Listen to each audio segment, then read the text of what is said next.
Hello and welcome to Series 7, Episode 2 of In Suspense, a podcast and vodcast for fans and writers of crime fiction. I'm Leslie Cara and my co-host is Lauren North. Hello. Last time we were here, we were talking to the fabulous Catherine Steadman about her latest novel, The Family Game, and we had a really interesting chat about that. The topic was sexy settings, wasn't it, Lauren? It was, yes. It was something sexy anyway. I can't remember the details because I've been on holiday, but we'll talk about that in a minute. Yes.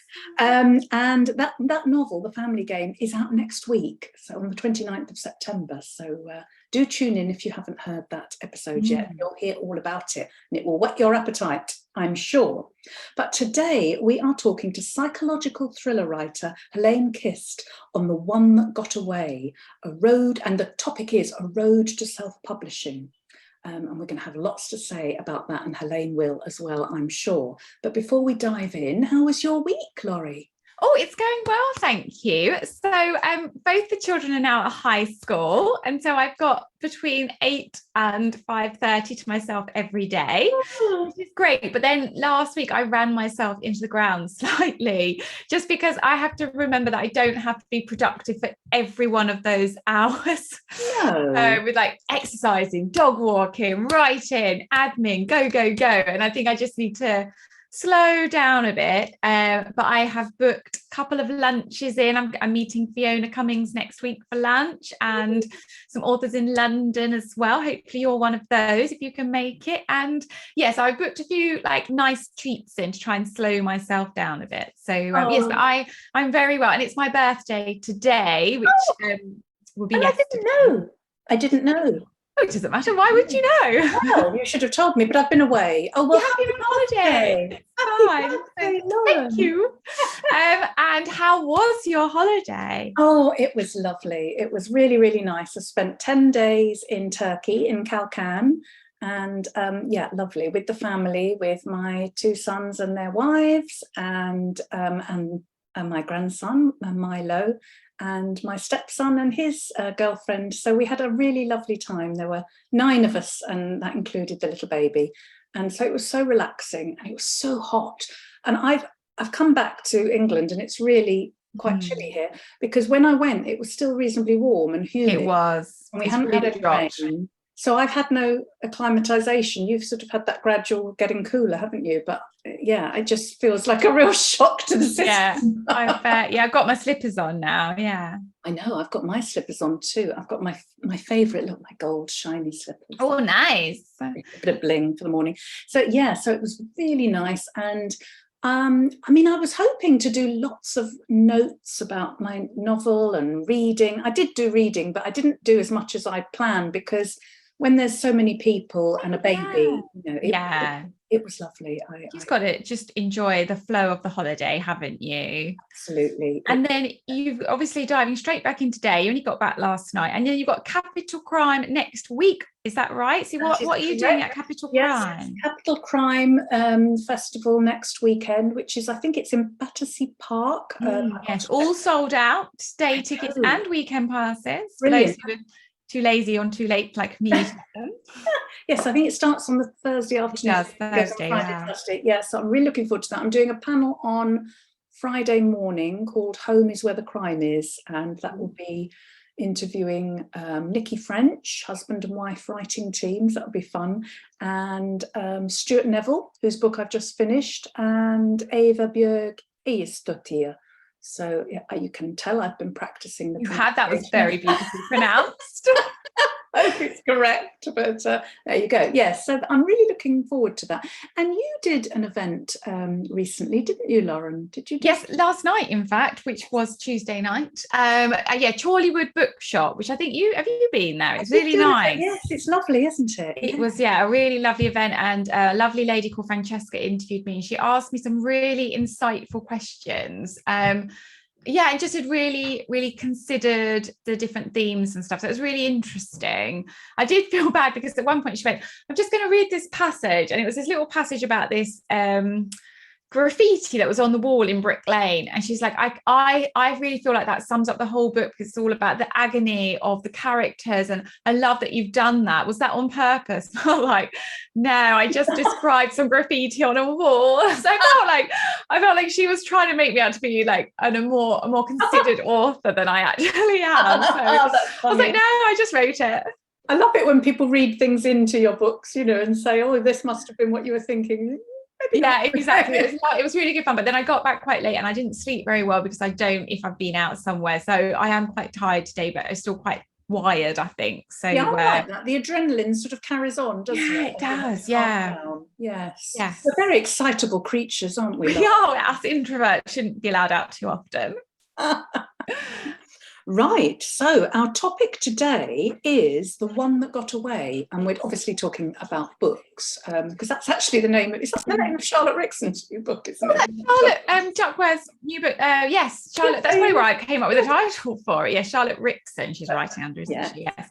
But that's actually the topic, not Charlotte's book, but the topic is The One That Got Away, in terms of books that we've written, that either weren't submitted or we didn't get an agent with them. I'm sure all writers have got many books. Yeah, I've got tons. I've got absolutely loads. And I think, especially because I think early on in my career, I don't think I spent enough time thinking about what was right for the brand and what was right commercially. So yeah, I've got like a lot of half-written books and a lot of 3 chapter started books. Yes. But my book that got away is going to be coming out next year. So the book that I wrote before The Perfect Betrayal, that has been sat for 5 years doing like waiting, is now coming out next year. And I can't say any more than that, but I'm very excited that it is happening. So do have faith that those books will eventually, something will come with them, I think. So. Yes, that really is proof, isn't it, that sometimes it's a long game. I'm not sure whether any of my original ones will ever see the light of day, because I think you have to write a certain amount of words to sort of to perfect your craft, don't you, really? Yes. I remember, I've got about 3 that I wrote before I got an agent, and I occasionally think about resurrecting them, and then I think but they're different genres, aren't they? Because didn't you write sort of a literary humor prior to yes I guess if I ever wanted to do anything with it, I might sort of think about bringing it out under a different name. I don't know, but do you know what? I don't think it was good enough. I think there were pockets of it that were good, but the first one was about a disillusioned lecturer in further education. I was at that time a disillusioned lecturer in further education, and I never think, autobiographical novels, I think we need to get them out of our system, don't we? Yeah, my first book I ever wrote was about a single girl in her 20s dating in London. That sounds fun to read, though, Lauren. Oh God, no, I had to burn that one. Destroy all evidence, yes. But yes, so, oh gosh, forgive me, readers, forgive. I'm completely at sea at the moment because we had such a long journey yesterday. I was up for hours and hours and hours, and then we had to drive all the way back from Gatwick. So I'm kind of not thinking. But yeah, so what were we going to? Well, yeah, it's hard to know what to do with a book, isn't it? When it doesn't sell, or when you can't get an agent.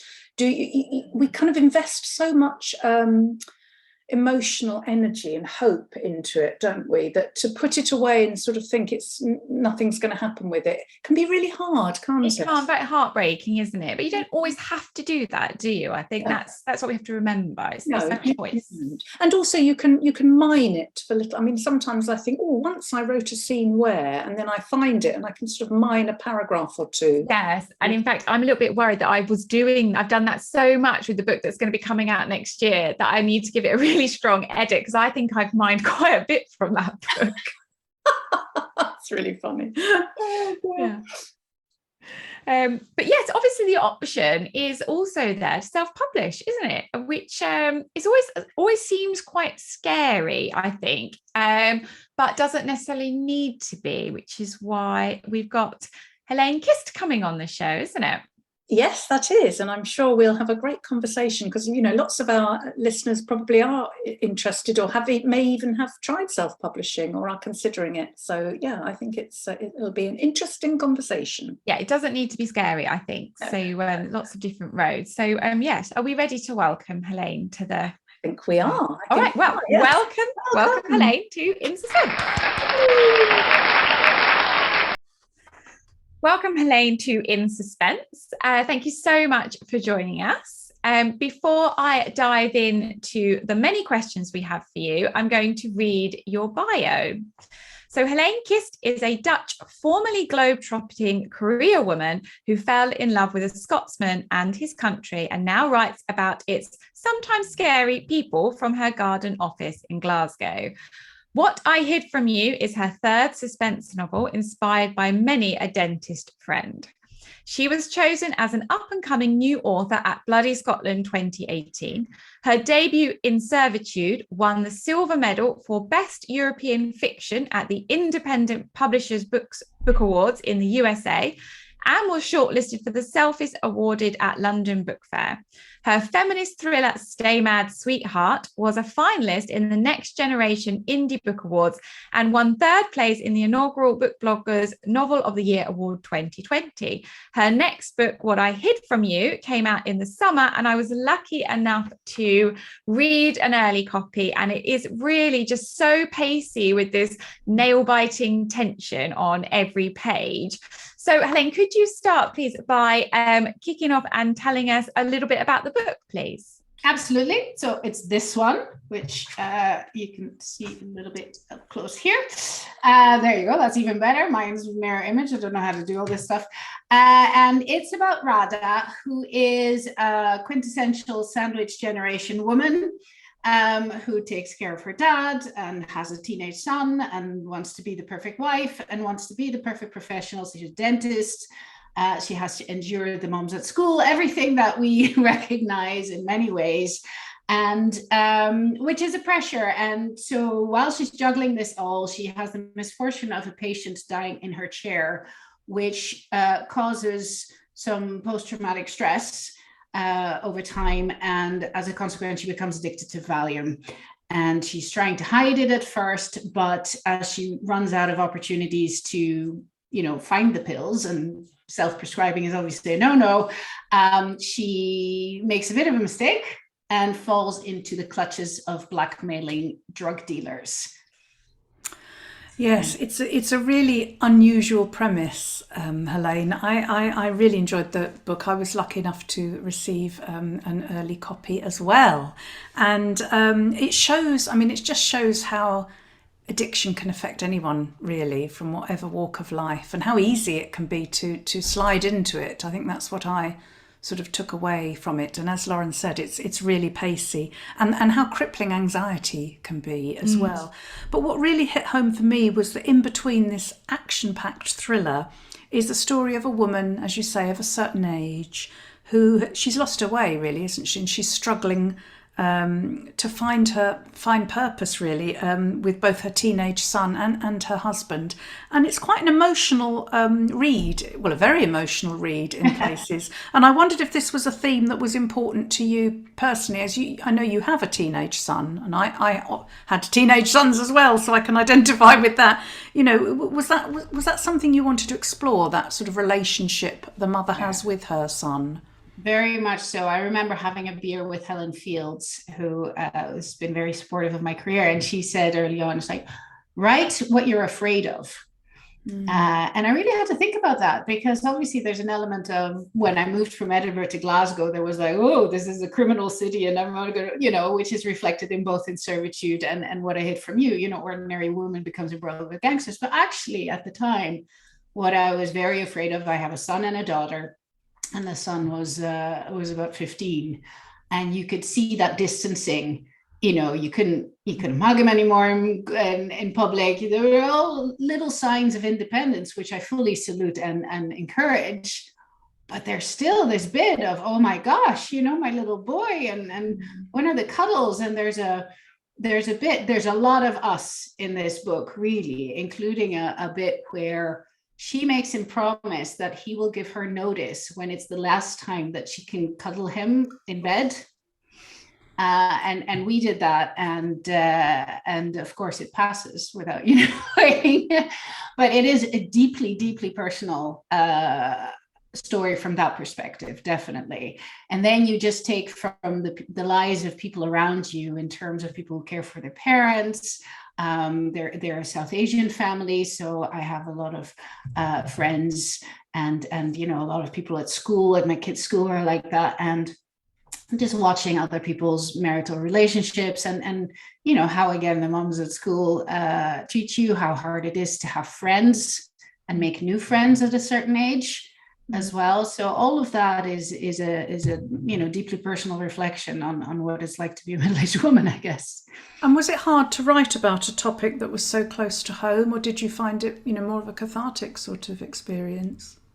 In a sense, it's easy because it's so relevant, and it's easy to bring up the emotions that you then try to put on paper. And it was a very conscious decision to make this a very emotional and personal book. It is also dedicated to my man-sized boy for that reason. But I'll tell you what, the audiobook is coming out very soon. It's under technical review, yeah. And the actress is fabulous. She did my first one as well. But when I was having to listen to that just the other week, my son has now gone off to university and I am bereft. Right? I'm a complete hot mess. And so I had to listen to these scenes of her, sort of her longing. And I did find that very, very difficult. If it's any consolation, because my boys are in their 30s now, and I find that, we had some tough times when they were teenagers and even when in their early 20s, but they come back to you as really great men, and those cuddles return. I missed that. He's in the Netherlands, actually. So I saw quite that. a long way to go. Yeah. Oh, how lovely. Yeah, the honesty in that theme really came across. It was really touching, but as did the sinister nature of Glasgow's underworld, as the main character Radha searches for a source of Valium. And I wondered what research you had to do for the gangster element in the story, because I found it fascinating how she found it and then got caught up in it a bit. Yeah, I mean, my first novel, In Servitude, also has gangsters. In fact, those gangsters are a bit more in your face still, and I really enjoyed making them up because it was made up. These were not people I knew, but as in Glasgow, you just see all sides of society within very small distances of each other. And some of these areas are very near where I live. Both these books are set pretty much in my house, or they're set next door to each other. That's a bit of fun. There's a little bit of cameos in there that people will know. And so the gangsters, the first one was around money laundering. And basically, I'm a strategy consultant. I've done a lot of work in financial services. And every time you come on to a new client, you have to do anti-money laundering training. And it's part of it. So when I had to think, what crime do I know about? It was that. But it's really through having driven and walked through areas of town that you get that feeling. You can see the people and you hear the voices in particular. And that's what I really love about my narrator. She is from Glasgow, and even though she can do the genteel Scots accent, she can also do the gangsters really, really well. In terms of the drug dealing, we actually had an instance of the police being called to our school because there were people roaming around trying to entice the children, as again forms part of this book. And so that was pretty much first-hand experience of how people react to that. I don't know. I think you've just watched so many movies and that you just have an image of who they are and how that hierarchy works. There's obviously the multicultural element also in Glasgow. There have been some very threatening Pakistani gangs as well as white gangs. And I wanted to get a bit of that in there too. Amazing. Excellent. Yeah. Now, our topic today, Heleen, is the one that got away. And we're not talking about men or lovers or anything. We're talking about books. Books that we've written that for some reason or other we didn't publish, they didn't sell, or whatever, you know. And we've been really excited to talk to you about this topic, because you were traditionally published, weren't you, with an independent publisher for your second book, wasn't it? Yeah. Stay Mad, Sweetheart. But for What I Hid from You, you made the decision to publish it, you know, independently, didn't you? Can you talk to us about how and why that decision came about? Yeah, I mean, I self-published In Servitude, and that was really because I didn't know what the hell I was doing. No, I started. I'm unlike a lot of other writers who, you know, have always wanted to be writers and have always been writing stories, etc. This came to me as a bit of a midlife crisis of I'm bored. What else could I do? I tried stand-up comedy. I was going to try acrobatics, but I'm just too weak. And you know, so I'd done all sorts of funky things and saw people around me from high school and university write books, and I thought, I could write a book. Why couldn't I write a book? And so I did. You know, I announced on January 1st, 2017 to my Facebook groups, this year I shall write a book. And having no expectation whatsoever, right? I was going to write a book, a thriller, because I like crime, so why not? And you know, my expectation was I will self-publish this, my mom will read it, and if I'm lucky, my brother and sister, you know, but that was a kind of it. But I did get I did line up a beta reader and manuscript assessment editor, you know, literally 2 days before Christmas. I had a deadline, I had it needed, I did, and they were just blown away by the story. And I thought, oh, it's a real book. Oh, I didn't expect that. And so I then thought, oh, well, I have something of value here. And I learned about the whole agent route and everything. So I did try agents. And what I learned with all of them, really, but I got an agent for this one. With the first two is really, unless you fit very neatly into a genre box, it is very difficult for them to represent you. You know, they need to be able to be convinced that this is commercial. And the way to be commercial is to fit neatly on a shelf. And my stories don't, you know, they're domestic suspense, a bit like your books, but then with gangsters, you know, and they didn't really know what to do with that. And similarly, Stay Mad is a feminist corporate thriller with a bit of technology, you know, so it's very different to the other two. So after trying and failing, I am not going to write a whole book and leave it in a drawer, you know, and I know many people do. And I think for me, having looked at the industry and, you know, I'm a strategy consultant, this is what I do. And I look at the dynamics and the incentives, and it's clear to me that it's a numbers game in many ways. There's an enormous oversupply. And so it's nothing personal most of the time. You know, you can have a cracking book, but people aren't going to publish it because whatever reason. And, you know, in a sense, rejection is the norm. And if you get anything else, then you're doing well. So, I did okay with the In Servitude, and then I thought, well, let me try to find another publisher then for Stay Mad. So I went with an indie publisher. And what you find with the little ones is Red Dog Press, who are lovely. And I was like practically their first author, and they've grown enormously since. But what you do find is, you know, I didn't want to do it all alone anymore. I wanted a bit of teamwork. But it's very hard for them to break through as well. You know, the market is really dominated by bigger names. And so when it came to this one, for which I did get an agent, we did try to get it to editors. But again, it's like, oh my God, I love this book, but I don't know how to sell it. I thought, you know what, it fits with this one. If my books aren't going to sell enormously, then I might as well do it myself, because I'm a bit of a control freak. And, you know, in this way, you have just no one else to blame. You know, or you can celebrate, and everything that you've achieved is you. And I think I like that a lot as well. Yeah, it must have felt, you know, good to take that decision into your own hands. But was it also quite nerve-wracking as well? I mean, were you nervous about it? Were you excited about it? How was your approach to it? I'm quite a sober Dutch woman. You know, I think an acceptance that if it wasn't going to go with one of the big publishers, it wasn't going to sell gazillions. I know that there are many self-published authors who do sell enormously, and some, started a long time ago, like L.J. Ross, she's done phenomenally, and others are more recent, like Adam Croft and J.D. Kirk, and they do phenomenal work. They are very, very genre specific. And so I said to myself, look, it was my decision to write the books that I want to write, that I want to read, and not necessarily write to market.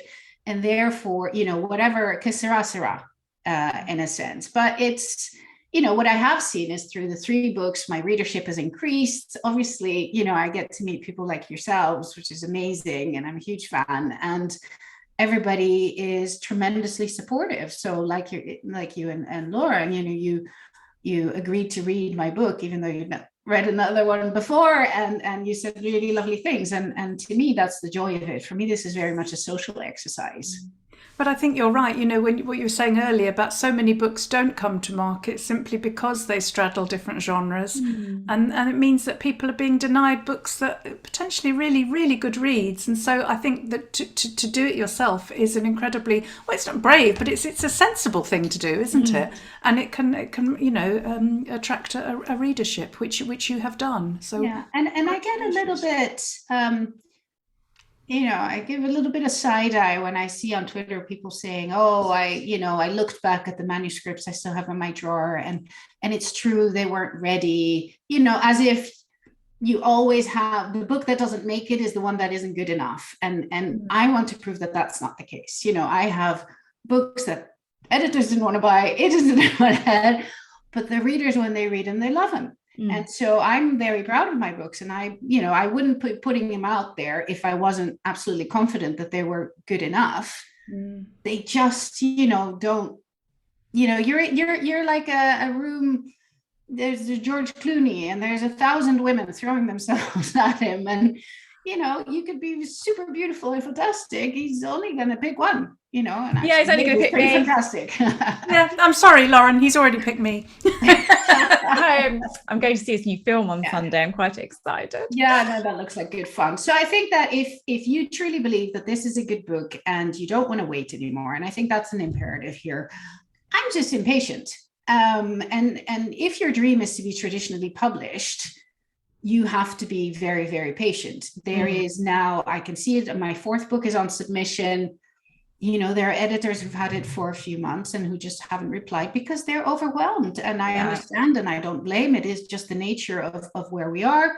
It's a numbers game, but you kind of go, well, how long am I going to give this? Right? Yeah. Because what I want more than anything is for this to be in the hands of readers.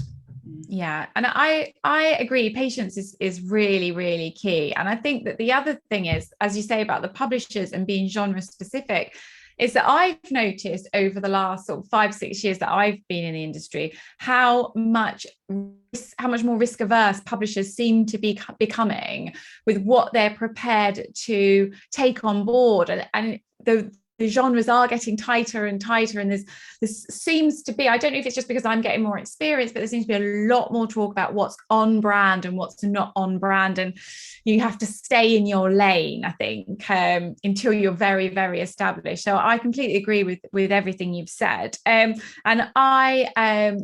I'm in awe that you've self-published, and it does cross my mind sometimes, but I am a bit nervous, and I'd love to know, once you decided to do it, sort of what happened then. What were the key steps you had to take? I already had a cover, because I'm a massive procrastinator when I'm writing, and I just, particularly when you hit that soggy middle, you just need something to get you going. And usually I will mock up a cover myself, and so these are also Red Dog took the inspiration from what I'd mocked up. They're much better than what I mocked up, but there's kind of my concepts. And but this time I thought, you know what, I'm gonna have a really pretty one made, and not that these aren't pretty, but for the interim period, the writing period, a mock-up rather than a mock-up, I was going to add a real one. And I went to a website called 99 Designs, where you can have you can hold competitions basically to design anything. It could be business cards, it could be book covers, could be anything. And I held a competition, and I had you have to write a brief, so you know the types of colors, and I because they kind of belong together. I wanted flowers, and you know, it had to have a hint of South Asian, sorry. And so all these people then work. There's a prize pot. All these people work. They will submit a very rough thing, and you then select a few to take to the next round. You work a little bit more closely with them, and so all of this was great fun, right? It was very. And then this woman, who I believe is from Slovenia, Zelena, she just came in at the last minute and dropped this design, and I just went, oh! It was brown. It was shades of brown then, and then I worked with her to make it this. But so part of me, when the editors weren't biting or weren't responding, which I think the ghosting is really, that has grown enormously in the last years. When that was, I was secretly quite pleased that I didn't get published by somebody else, because I got to use my cover. Yeah, and it is so beautiful. It really is.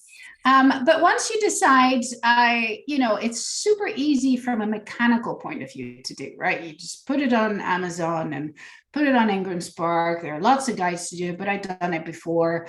I did it slightly differently this time. Again, from an experiment, all of this is experiment, like self-published, small indie, try an agent. You know, I'm just experimenting with all of it. And I did a print run, which is a commitment, because, you know, you have stock somewhere, and that goes via Gardeners, and the Waterstones can order from that. And so please order from Waterstones, because I'm stuck with stock. Because what happened is, I thought I was being super clever. I was like, turned off the UK for this and this, and so that anything that was an order in the UK would come from this stock, and then anything abroad would come from them. Well, you can't manipulate the market when it comes to Amazon. They ended up ordering it somewhere else. So they did a bulk order, which was a huge ego boost. Yeah. They did a bulk order of my book, but they bought it somewhere else. And I was like, no, yes, but no, but yes.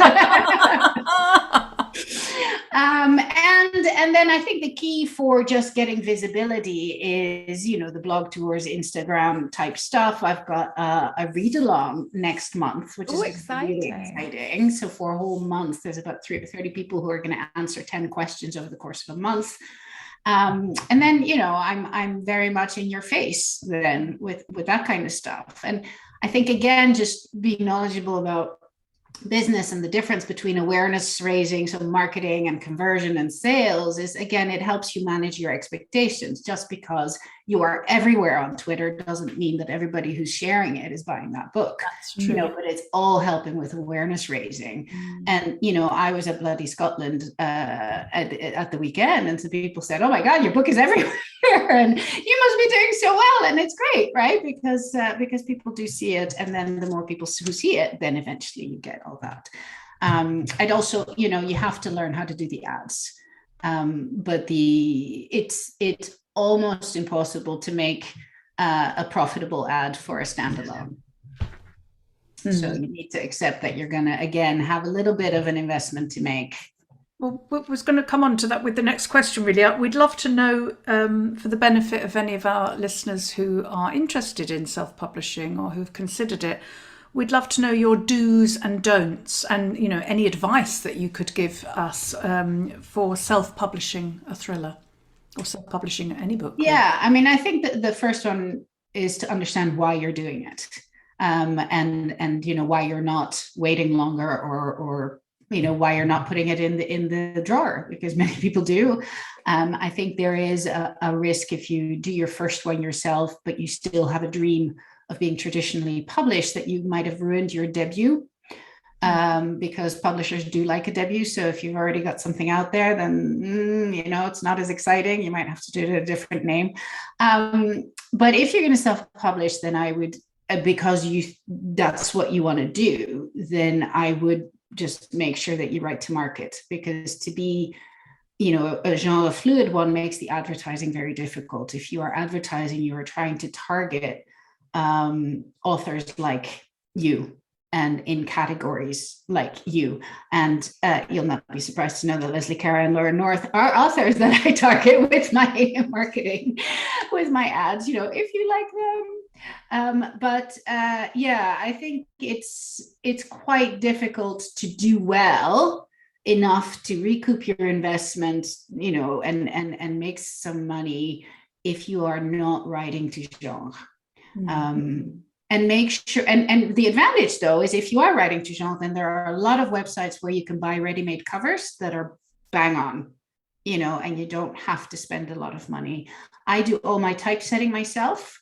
I'm pretty proud of some of the stuff that I've done. I've got little pills, I've got little images, I've got, you know, the scene separators, a dental probe, and just little fun things, which took me way more time than I should have put into it. But I just love them. I think it's great. So I do all that myself. And it's not that hard, but it is a time sink. And I think that if you are not very technically literate, outsource. There are enough people out there who can do this sort of thing for you for very little. Yes, yeah, there are lots of sort of freelance editors and cover designers and typesetters and things, aren't there? You've got to sort of invest in. It's like you're investing in your own business, aren't you? That's what it is. So I think that makes good sense. But like, if you're lucky enough to be like you and have an interest in that kind of thing and be accomplished in doing it yourself, then all the better. But you don't have to do it. Absolutely. And I think, you know, the Amazon and Ingram Spark thing, it's all print on demand, so there are no upfront costs. You know, I chose to do stock. I thought I had it all worked up. But then Amazon went and bought things in the US, which they shouldn't have done. But the upfront investment can feel daunting. I have an editor who helps me, but I actually get an awful lot of insight from just a group of beta readers as well. They are the readers. They will tell you this bit, you know, and I have a few that have been very kind to me over the years, and so I really, as soon as two people say the same thing, I pay attention. That's really good advice, I think. Yes, definitely. Well, we're almost at the end of our show now. It's been so fascinating talking to you. We do always like to ask our guests what they've been reading lately and if they've got anything they'd like to recommend to us. So what have you been reading?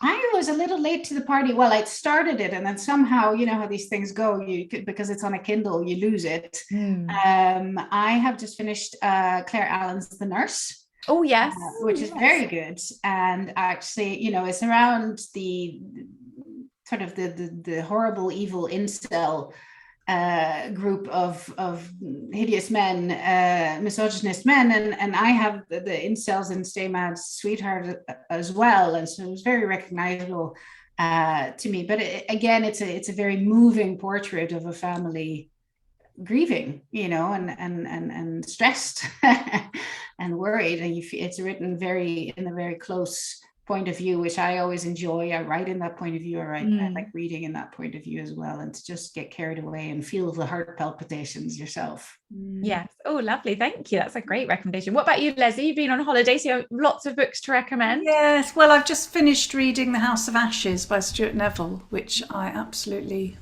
adored. I thought it was brilliant. Very, very harrowing story set in Northern Ireland and set two dual sort of timelines. I can't say too much about it without giving it away, really, because it's just layers and secrets, and yeah, I would thoroughly recommend it. It's the first book of his I've read, and I'll be honest, I only read it because I'm interviewing him on a panel. But my goodness, I'm going to read his other books now as well, because he is such an accomplished writer. So I'd highly recommend that.